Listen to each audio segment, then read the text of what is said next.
I am the Tofu Golem. Please enjoy the video. You start by making sure the Swiggy app is open and you are signed in. Once done, update if prompted so features match these steps. Next, find the physical or emailed gift card code and confirm its expiry and balance before proceeding.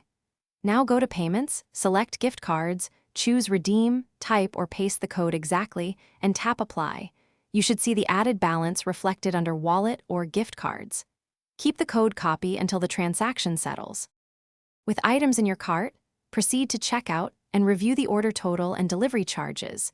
You need to know the exact payable amount before applying a gift card. Then choose Gift Card or Wallet Balance under Payment Options. If your gift card covers part of the cost, Swiggy will show the remaining payable amount and let you pick an additional payment method for the balance. Make sure any promo codes are applied last, because stacking rules can change the final deduction. Finally, place the order and wait for the confirmation screen.